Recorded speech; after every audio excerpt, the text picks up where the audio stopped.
əlimiz onlara yetməsə də. Sizin halınızda Tural bəy, biz bilirik ki, əminizi həbsə atıblar. Siz deyirsiniz ki, şərdir, şərlənib, atanıza qarşı, ailənizə qarşı, qardaşınıza qarşı bu cür repressiv addımlar atılmaqdadır. Sizin fikirləriniz, yəni bu qiyabi həbs də kəsdik, bu azad sözü dayandırırmı necəsə? Necəsə təsirləndirib, nəyisə dəyişmiş olurmu? Əlbəttə ki, bizim fəaliyyətimiz harada idisə, oradan da davam edir. Əksinə artıqlaması ilə. Bilirsiniz, mənim sizə qeyd etdiniz, əmimi şərləyib həbs ediblər. Son zamanlar görünməyən bir şərləmə metodudur. Yəni, mən düşünürəm ki, heç uzun illərdə bu şərləmə metodu görsənməyibdir. Düzdür, insanları, müxalifətçiləri və s. Bəzilərini silahla şərləyirlər. Məsəl üçün, yəni bir neçə Rıza Səfərsoy və s.lərində olubdur tapança. Amma avtomobilinə qumbara qoymaq, əl bombası qoyub şərləmək mən rastıma gəlməyibdir. Ya xatırlamıram, yaxın müddətdə xatırlamıram. Mənim əmim həbs olunandan sonra mənim ailə üzvümdür, mənim yaxınımdır. Sözü nəyə gətirirəm? Mənim fəaliyyətim artıq birdən 2-yə adlayıbdır. Yəni, daha çoxalıbdır. Burada artıq şəxsimə qarşı təzyiqlər, hücumlar var. Buna mən də adekvat, təbii olaraq, yəni insan təbiətinə aid olaraq ya qorxub kənara çəkiləcəksən, deyilənlə razılaşacaqsan, ya da ki, əks hücuma keçəcəksən. Və əks hücumda əlimdə mənim nə imkanlar varsa, bacardığımın 2 qatını edirəm. Və özləri sezirlər, görürlər Azərbaycan hakimiyyəti. Mən indi statistikanı bu günlərdə paylaşmaq istəyirdim. Azad Söz kanalının həm Instagram, həm Facebook, həm YouTube, hətta TikTokda müxtəlif səhifələrlə baxış sayı, may ayının baxış sayı 2 qat artıbdır. Hər birində 10, 12, 13 milyon hər platformada baxış var. Əvvəllər, məsəl üçün, son mart ayını, aprel ayını, fevral ayında 5 milyon, 6 milyon, 7 milyon baxış olurdu. Amma indi hər platformada 10 milyondan artıq baxış var. Bunlar nəyə məqsəd güdürdülər? İndi mən açıqlayım nəyə görə bunları eləyiblər. Birincisi, mən Prezidentin Təhlükəsizlik Xidmətinin, yəni mənə qarşı hücumdan və ümumiyyətlə mən deyərdim ki, bütün blogerlərə və xaricdə yaşayanlara qarşı yeni bu mərhələ niyə yenə martda, fevralda başladı?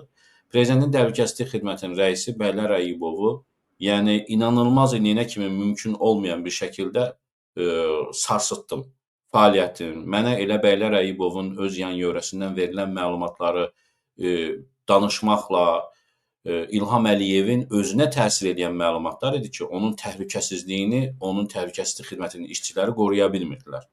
Və bildiyiniz kimi, Bəylər Əyibov Azərbaycan Dövlət Təhlükəsizlik Xidmətinin nəzarətindən şəxsdir. Yəni, Əli Nağıyevi ora təyin elətdirən Bəylər Əyibov olubdur. Və eyni zamanda da polis və baş prokurorluğa nəzarət etməsə də, amma düz eləyə bilən bir şəxsdir. Çox üstlərinə gediblər ki, siz bunlar barəsində niyə bir iş görə bilmirsiniz? Hüquq mühafizə orqanlarına gəlib prezidentin özündən tərəfindən, yəni Bəylər Əyibov prezidentə, prezident bu, yəni deyilib ki, bunlar barəsində niyə bir iş görə bilmirsiniz siz? Və nəticədə vəzifəsi təzələnmə ərəfəsində olan, yəni 5 illiyi artırılma ərəfəsində olan baş prokuror Kamran Əliyev götürür bir yəni bu işi öz üzərinə düşən baş prokurorluq səviyyəsində nə varsa onu yerinə yetirir. Bu xəbər paylaşanda Sevinç xanım ki, qiyabi həbs çıxarıldı filan Binəqədi rayon məhkəməsində, Nəsimi rayon məhkəməsində, xaricdəki blogerlər barəsində diqqətimi altda bir şərh çəkdi. Şərhdə yazanlardan biri yazmışdı ki, bu kinonu mən artıq 3-cü, 4-cü dəfədir ki, izləyirəm. Yəni, bundan əvvəl 2019-da da olub, 2020-də də olub, 2021-də də olubdur. Yəni, mən əhəmiyyət və fikir vermirəm sözün açığı. Yəni, siz bu məsələni açmasaydınız, heç mən öz məsəl üçün efirlərimdə, öz video çıxışlarımda son bu qiyabi həbs barəmdə çıxarılan qərarlara münasibət bildirmədim. Əhəmiyyətsiz hesab edirəm. Təbii ki, biraz əvvəl mən dinlədim, Namizəd bəyin çıxışında bildirdi ki, bizə bu da həmçinin bir yaşamağımıza da bir mənəvi bir təzyiqdir həmçinin. Yəni Bəli. düzdür, tam əmin olmuruq. Əlbəttə ki, insanın ağlına gəlir ki, hə, bəlkə oğruyub aparacaqlar, bunu səhərsi gündə çıxaracaqlar ki, baxın biz əvvəlcədən də çağırış vermişdik və yaxud da ki, bax dedik sizi gətirəcəyik, indi oğurlayıb gətirirlər. Yəni demirəm ki, mənə heç vecimə deyil. Əlbəttə ki, təsir eləyir. Niyə adımı şərləyərək də olsa adımı niyə çəkirlər? Niyə böhtan atırlar ki, mən güya dələduzam, güya mən nə bilim zorla hakimiyyəti ələ keçirməyə çalışmışam və s. Mən Baş Prokurorluğun özünə video çıxış vasitəsilə müraciət etdim. Onlar necə video çıxış eləyib ictimai televiziyanın efirindən deyiblər ki, gəlsin istintaqa. Mən də açıq şəkildə video çıxış etdim, bildirdim ki, tamam, mən Azərbaycan dövlətinə, o bayrağına, Azərbaycanın adına hörmət olaraq, baxmayaraq ki, orada qərar verənlər sizsiniz və qərar çıxarmısınız haqqımda, axtarış elan edirsiniz. Yaxşı, mən cavab verməyə hazıram. Yəni, onlayn bir görüş keçirin və mən də suallarınızı cavab verməyə hazıram, danışalım, heç bir problem yoxdur. Onlar bilirlər axı ki, ifşa olunacaqlar, bu böhtanlardır, quramadır, hamısı. Necə ki, ölkənin içərisində insanları siyasi məhbus edirlər, fikirlərinə və fəaliyyətlərinə görə həbs edirlər, şərləyirlərsə, xaricdəkiləri də şərləyirlər. O iftiralardır hamısı, açılan maddələr hamısı iftiralardır, yalanlardır. Yəni Burada bir məqam da var. Yəni mən öz səsimin ehosunu eşidirəm, bilmirəm. Burada bir məqam da var. Məsələn, tutaq ki, xaricdən deyək ki, xaricdə yaşayan blogerlərin hərəkətini əngəlləmək, məsələn, başqa ölkələrə gedişdə. Amma bu eyni zamanda Azərbaycanın özünün ekstradisiya reputasiyasını ciddi surətdə bərbad etmiş olur. Yəni biz onsuz da bilirik ki, Azərbaycan Interpol xətti ilə qırmızı rəng axtarışını verəndə bir çox ölkələr, yəni qanunun işlədiyi ölkələr onsuz da bunu tanımırlar. Onsuz da bunu, nə bilim, icra etmirlər, yaxud deyək ki, nə bilim, bunu ciddiyə almırlar. Yəni biz dəfələrlə bunun şahidi olmuşuq. Deyək ki, sən istəyirsən Fransaya get, nə bilim, hansı Avropa ölkəsinə və s. Heç kəs buna baxmır. Interpolla adam axtarışdadır, amma siyasi olduğu üçün, yaxud o irəli sürülən ittihamlar həqiqəti əks, çox gülünc olduğu üçün, məsəl üçün, sözə görə dələduzluq, sözə görə Cinayət Məcəlləsinin maddəsi. Və onlar onsuz da bunu icra etmirlər və Azərbaycanla ekstradisiya aktı imzalayanlar, hətta imzalayanlar belə, məsəl üçün Böyük Britaniya, tutaq ki, çünki Böyük Britaniya hansı Avropa ölkələri, ABŞ-da bu ümumiyyətlə mümkün deyil. ABŞ heç vaxt Azərbaycanla ekstradisiya qanunu imzalamayıb. Amma hətta imzalayanlar belə bunu icra etmirlər ki, Azərbaycan sui-istifadə edir öz oponentləri ilə mübarizə aparmaq üçün. Bax, mən bugün, doğrudur, bugün digərləri də dedilər ki, bizim də adımız var, çünki biz prokurorluqdan bunu hələ eşitməmişdik. Məsələn, Azərbaycan saatından Qəniyyət Zahid, Natiq Adilov, AXCP-nin mətbuat katibidir. Orada ümumiyyətlə iştirak aparıcı kimi yazıblar, amma illər öncə həqiqətən də veriliş aparırdı. Emin bəy, səhv etməmsə Abdullayev, mən indi yoxlayaram. O deyirlər ki, bəs onlarla da bağlı, onların da adı var, həbslə bağlı. Aslında mən açığı heç təəccüblənmərəm, əgər həqiqətən də belə bir şey. Emin Əhməd bəy, üzr istəyirəm. Onlar da yazıblar ki, biz hesab edir ki, bizim də adımız var orada. Yəni, baxın, hər kəs əslində, hər bir oponent, hər bir tənqidçi bu saat bu siyahıda ola bilər, elə deyilmi? Yəni, bu baxımdan bu Azərbaycan üçün nə deməkdir? Mən bilirəm ki, haradasa vizasız, tutaq ki, Türkiyə, əslində mən onlara çağırış etmək istəyirəm xaricdəki mühacir bloger. Onsuz da bunu bilirlər, bilməyənlər üçün. Aydındır ki, Azərbaycan rejimi ilə dost münasibətlərdə olan ölkələrə getməyə dəyməz. Məsələn, tutaq ki, Türkiyə təəssüf ki, getməyə dəyməz. Bizi ən çox ağrıdan əslində Türkiyədir, çünki hamımız Türkiyəni sevirik. Amma deyək ki, hansısa avtoritar ölkələr, nə bilim, MDB-nin avtoritar rejimləri olsun, yaxud nə bilim, başqa hansı ölkələrdə bir müddət Polşada nələrsə keçirdi, o da hakimiyyəti hansı kimi olmasından asılıdır. Avropada yəni bu ölkələr ümumiyyətlə yoxdur. Slovakiyadır, bəlkə Macarıstandır, elə deyilmi? Siz mənə kömək edin, Tural bəy. Siz özünüz daima bu səfər edirsiniz. Tutaq ki, gedirsiniz hansı adalara, Avropa ölkələrinə. Kimsə dur deyirmi? Yaxud bundan sonra dayandıracaqmı? Əlbəttə ki, yox. Sevinç xanım, sual etdiniz ki, bəs Azərbaycan hökuməti utanmayacaq. Məsəl üçün, məni hansısa bir Avropa ölkəsində saxlasalar, bəs baxacaqlar ki, işim quramadı. Azərbaycan hakimiyyətində, onun başında oturanlarda utanan sifəti yoxdur. Bu, utanan olsaydılar, bu günlərdə Almaniyada məhkəmə keçirildi. Deputatın, deməli, Lindlerin məhkəməsi özü də etiraf edir ki, pul almışam. Utanan olsaydılar, bundan utanardılar da. Utanan olsaydılar, Avropa Şurasından, Parlament Assambleyasından qovulmalarına görə utanardılar da. Utanılası çox şeylər var, amma utanmırlar. Hansı ölkələrə getmək barəsində? Deməli, mart ayında mənim barəmdə bu deməli, çağırış elan olunandan sonra dedilər ki, bəs Interpola da veriləcəkdir. Mən həmən onların çağırışlarından 2 həftə sonra yəni başqa ölkələrə səfər elədim. İspaniyaya getdim, Portuqaliyaya getdim oradan da və bir xeyli müddəti də orada qaldım. 1 ay yaxında orada qaldım və vecimə də olmadı. Doğrudur, Macarıstan kimi və şərqi bəzi Avropa ölkələri kimi, məsələn, Macarıstanda Interpola saxlasalar və indiki Orban hakimiyyəti məni Azərbaycana yəqin ki, yəni çalışar ki, tez təhvil versin. Təbii ki, orada da məhkəmələr var, proses keçməlidir. Elə birdən-birə Türkiyədəki kimi, məsələn, Hüseyn Abdullayevi yadınızdadır, İstanbulda elə heç bir gün çəkmədi, yoxsa elə bir gün içərisində Azərbaycana deportasiya elədilər. Təbii ki, Türkiyəyə səfər etmirik. Hansı ölkələrə səfər etmək lazımdır, onları mən özüm bilirəm və yaxud da hər ehtimala qarşı mən başqa bir ölkəyə səfər edəcəyim təqdirdə mən yəni yaşadığım və kimliyini daşıdığım ölkənin hüquq mühafizə orqanlarına müraciət edirəm. Ora gedim, yoxsa yox. Onlar da deyirlər ki, araşdırırlar, deyirlər ki, problem yoxdur, gedə bilərsən. Yəni mən hərəkətlərimi fikirləşərək yəni həyata keçirirəm, səfərlərimi də həmçinin planlı şəkildə. Yəni belə, dediyim kimi, oğurlamağı və yaxud da öldürtməyi, bunları nəzərdə tuturlar. Məsələn, Polşa mümkündür ki, saxlasın, Polşada əgər səfər edəriksə biz, orada saxlasın, amma orada da məhkəmə keçirilir. Ukraynada da elə.